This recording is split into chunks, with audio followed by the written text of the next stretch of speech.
And the key to the maintenance of the granuloma is tumor necrosis factor. Now, I know you've heard of tumor necrosis factor because of the anti-TNF blockade drugs used in autoimmune diseases, which have been life-saving, fantastic, miracle kind of drugs. My mother even takes Remicade.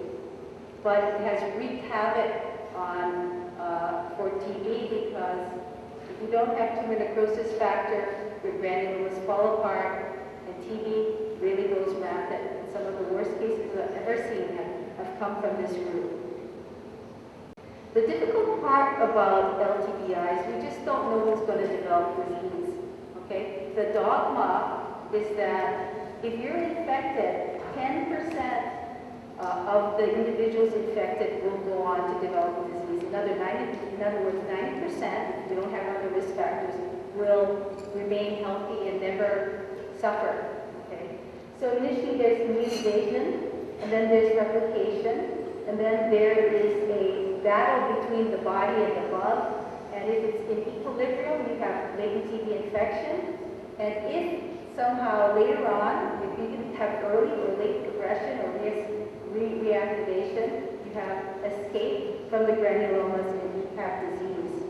But there's also another factor that they believe now happens, is that the body can actually completely eradicate the TB from after the replicating phase through the immune response. So this is why LTBI detection and treatment is really important. This is a mathematical modeling study that was commissioned by the Bill and Melinda Gates Foundation. The author is Abu Radan. And they did this because they wanted to see if interventions like vaccine, novel treatment, 3-month treatment would get us to the millennium goal of 1 case per million by 2050. Okay, so here's 2050 down here. So they looked at finding every active case and treating with a 3-month regimen to see what kind of impact it would have on the epidemic. And this is very disappointing. It really doesn't get you anywhere close. Even the vaccine didn't get you anywhere close. It's kind of shocking. But if you look at mass LTBI detection and treatment, you see a huge decline through treating LTBI. And if you add the two together, the active and the latent TB detection and treatment, you get much, much closer to that goal. It's not quite there yet, but you get much closer. So now I'm going to switch to the tools of screening, because we don't use these tools anymore, but I know that the rest of the world is using these tools. One of the tools is just a plain old symptom review. And I can tell you from personal experience, in San Francisco as a TB controller, it doesn't work. It really depends on the patient's awareness of the symptoms and the patient's honesty, frankly. It's not reliable because people just, maybe they don't want to admit they have any symptoms, and there's no incentive sometimes to do it because they're trying to apply to migrate to the United States, or they have a job they're trying to get into. They don't want to tell the officer that they're coughing. They're worried about how they're going to be treated. And admitting a cough is often attached with stigma. And in the U.S., you're responsible for the cost of your workup, and it's probably true here too. And that makes them poor. The chest X-ray, we don't use chest X-ray only screening anymore. It was abandoned in 1972. The FDA said enough is enough, along with all the national organizations for radiology and pulmonology. And in 1974, the WHO also advised against mass chest X-ray screening, although they admit that selective situations may be worthwhile. And the big reason is that the sensitivity and specificity of the chest X-ray is actually quite poor. I just Googled around and picked up 2 articles, one from Kenya and one from Nepal, and the cumulative sensitivity specificity was, the sensitivity was 80%, not so bad, but when you look at the specificity, what this means is that half to a third of the abnormal chest X-ray that you find through this screening will not be TB. So you're doing a lot of workup that's not TB. So here we come to the skin test and egress. Okay, so I'm not going to talk about the MED2 test at all because I'm sure you all know about it. I'm going to talk about interferon gamma release assays and QuantiFERON Gold in particular. So it's an ELISA-based gamma interferon assay. What you do is you get the blood, and it's drawn into 1 cc each into these 3 tubes. There is a tube that has antigens encoded in the wall, along with a mitogen control that has hemagglutinin, phytohemagglutinin, and it's in the wall. And so after you draw the blood, you have to shake it. You have to do 10 karate chops, like this, okay, to make sure that the blood coats the walls so that the cells can interact with the antigens. And then it's put into an incubator within 16 hours and incubated overnight. And here you see an antigen-presenting cell with the antigens hooking up with a T cell. And if this actually happens, if there's that recognition, then gamma interferon is released. So the next day, you harvest the supernatant, and then you perform a standard ELISA. And if gamma interferon is present, we have a nice sandwich here, and there's a color given off. And the most beautiful part is that it's read by an optical density meter. There's no human involved here. There's software that reads it, and then it's electronically printed out. Very nice. Okay, so when we look at the IGRA, we really should be comparing it to a skin test, okay? And we want to ask ourselves, which test should you be using?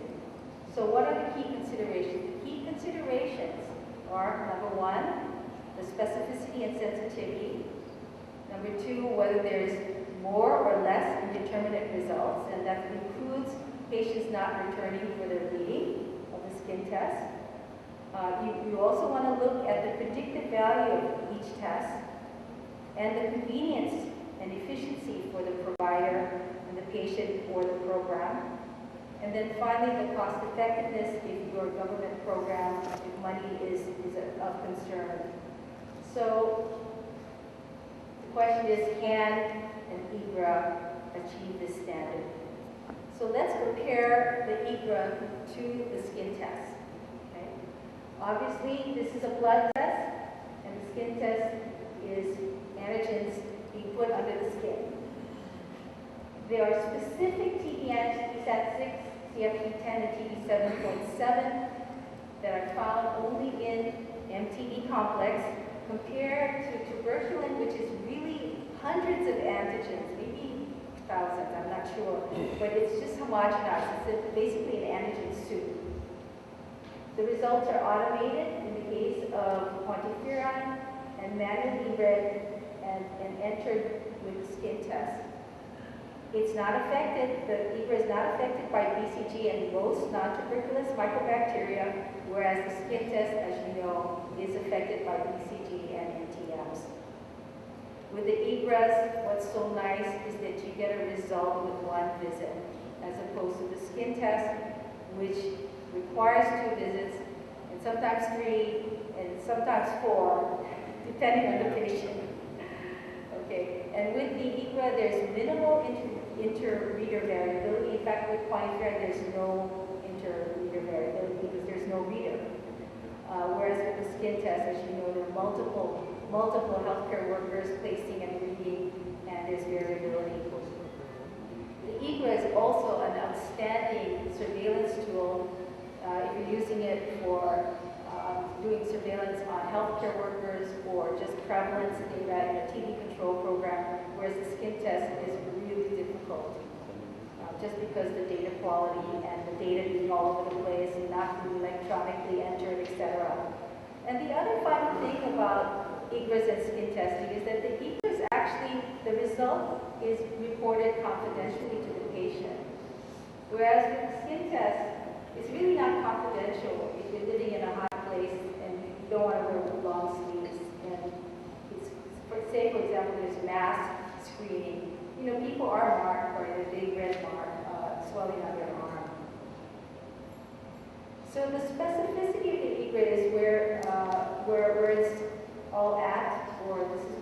it's the road, because these antigens come from the RD1 loci of the MTB genome, which is the region of difference.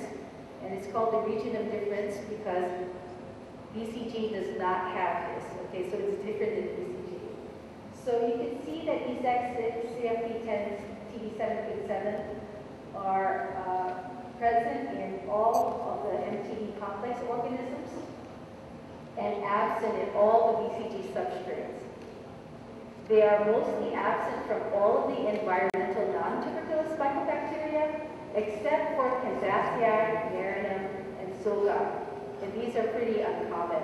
And with Kanzasii, it's usually a pathogen, especially in HIV patients. So it's okay if you have a positive to Kanzasii in my book. But it's not okay if you're having a positive result from avium, Shalomni, Fortuita, intracellularity, or Bodoni, which are very common. So what is the actual performance of the NIGRA compared to the skin test? Here I'm comparing QuantiFERON Gold into. The estimated sensitivity of the skin test is very disappointingly low, 67 to 72%, and the sensitivity is based on culture-confirmed active TB. Okay? Whereas it's higher for QuantiFERON Gold into, around 80%. The specificity is the specificity in BCG vaccinated populations is only 69% for the skin test. And that's really horrible. What that means is that when you do 100 people and you have 100 positives, 40% of those positives will be falsely positive with the skin test. The specificity with QuantiFERON Gold into is 99%. It's really outstanding. And when you do contact investigation, or you're looking at populations and screening, especially foreign-born populations that are BCG vaccinated, you often don't see correlation to the exposure. There's no correlation to that exposure gradient, whereas in all the studies you're seeing correlation with the QuantiFERON Gold. So what does the US CDC say in terms of what to use for screening in the US? The 2010 guidelines came out saying that this is after vast amount of review of the literature up to only 2008.5. And it says basically that EGRAs can be used in all situations that you would use the skin test. And in fact, EGRAs should be used and preferred in BCG vaccinated persons who are unlikely to return for their skin test, and low-risk individuals. Now, we're not supposed to be testing low-risk individuals, but believe it or not, it happens. And sometimes it has to happen because of some law. And so what they're saying is that because of the specificity, use an EGRA over a skin test. They also have a cautionary statement that says that, like the skin test, clinical judgment always needs to be used, especially when you have a negative result in a immunocompromised person like a young child, under 5, HIV, and TB suspects. Now, people don't think of TB as an immunosuppressive disease, but it is. It is. So you can get a lot of false negatives just because you have active TB.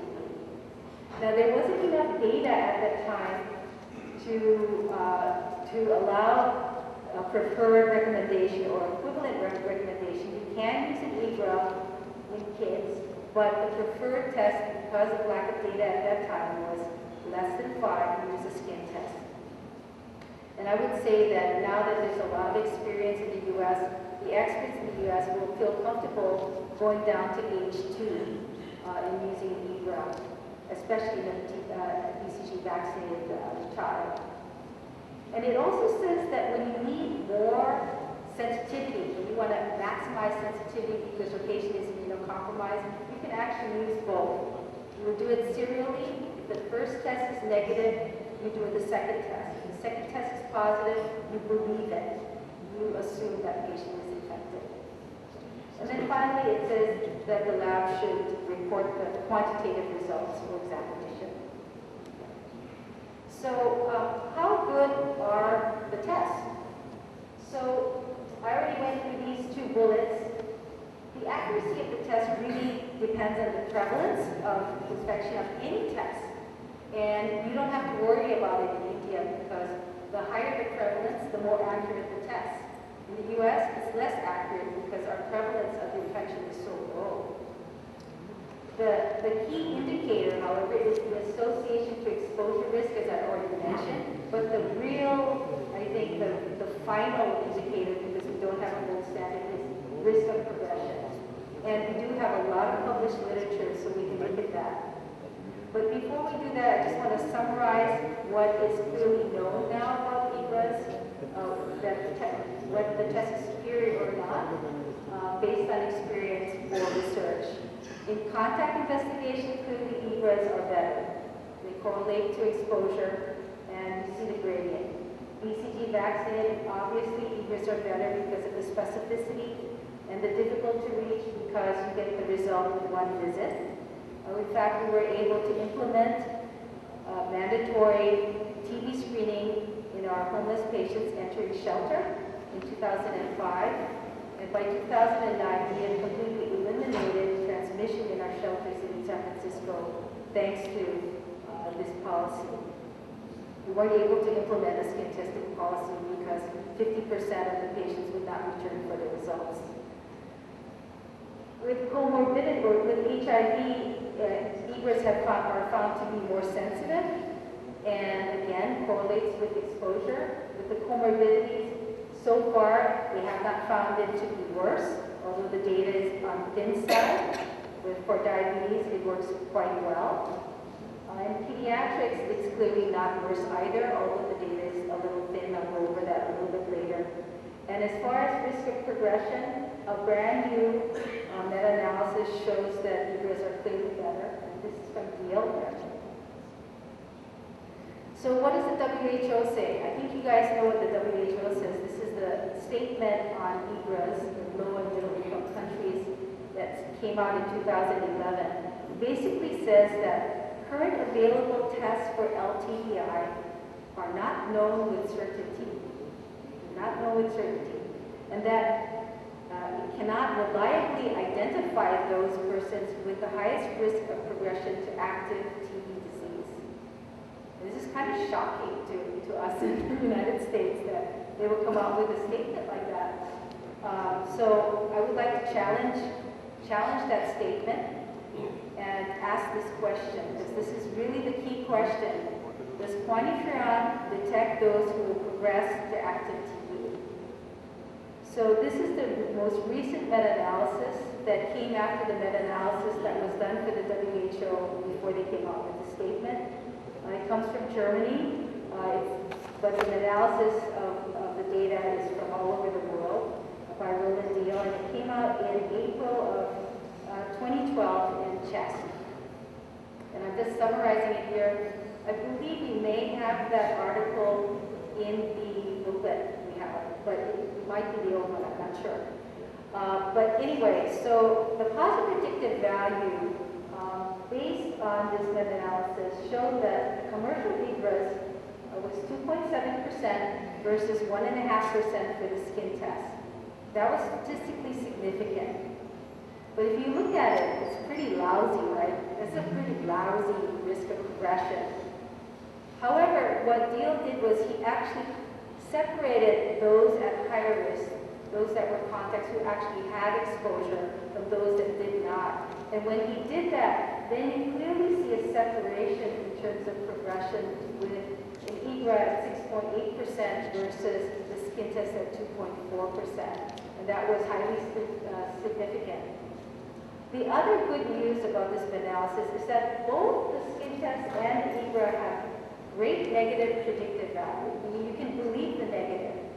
But EGRA was actually statistically significantly better, even though it was only 0.3% higher. So now I'm going to show you a contact investigation from Germany. There's actually one from UK okay, but it's going to take too long. So I'm just going to show you this one contact investigation involving almost 1,000 patients. They followed these contacts for 3.5 years. And most of the contacts were household contacts, so I guess things got a little moved around. The other thing with the students, they had healthcare workers. So let's take a look at what happened to them.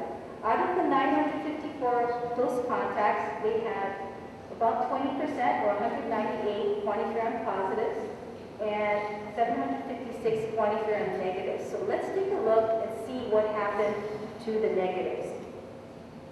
There were two groups. They were broken down by whether they were skin test positive or skin test negative. We can see that 2/3 of the negatives were actually skin test positive. Okay? And neither of these groups were treated. No active TB. Okay, so negative QuantiFERON, despite having 400 positive skin tests, there was no active TB. So let's look at what happened on the positive side. I don't know why, but only 51 of the positives actually got preventive treatment in Germany, which is shocking to me, okay? Because you know how the Germans are. But 51 got treated. 49 of these 51 were actually skin test positive as well. They got rifampin or INH, and no one got TB, okay? So this shows that LTBI treatment works. Well, we don't know that yet. So let's look at the other positives that were not treated. So they were broken into two groups. The double positives, there were 142 positive by skin test as well. And some discordance, 5 QuantiFERON positives that were skin test negative. Neither group were treated. What happened? In both groups, active TB developed in the 3.5 years. 2 out of 5 in this discordant group where the skin test was negative, and 17 out of the 142 that were double positive. So what does that mean? So the risk of progression, if you use just the APRA result, was 13% in that 3.5 years of follow-up. Whereas with the skin test using a 5mm cut point was only 3.1%. If you raise the bar and use the 10mm progression rate cut point, then you got it up to almost 5. Okay, not bad actually. However, okay, so we know QuantiFERON was definitely more predictive than the skin test, and it was significant. But if you look at the sensitivity for progression, QuantiFERON was 100% in predicting progression. The 5mm cut point was 89%, but the 10mm cut point was pretty lousy. It only would have predicted 53% of the cases. Now, there was a follow-up study to that original contact study, and I just wanted to show you, because he pulled out the children from this study. There were 106 close contacts that were kids.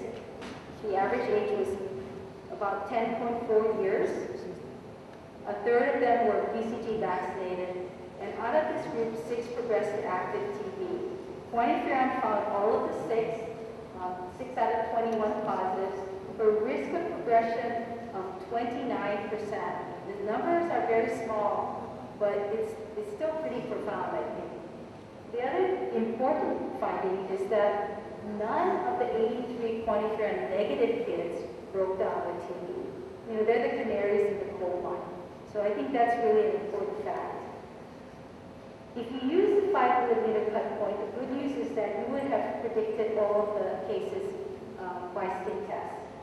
But the risk of progression is still half of the QuantiFERON positive, because you had 40 of these individuals with a positive skin test at 5mm. So if you were treating them, you would have to treat double the number of children to prevent those 6 cases. And if you use 10mm, you would have missed 2 out of the 6 cases. So I think you can see from these studies that QuantiFERON clearly detects those likely to progress to active TB, and is a better predictor of disease compared to the skin test. So in the rest of the pediatric literature, what's very difficult about it is that if you're a pediatrician, are there any pediatricians in the house?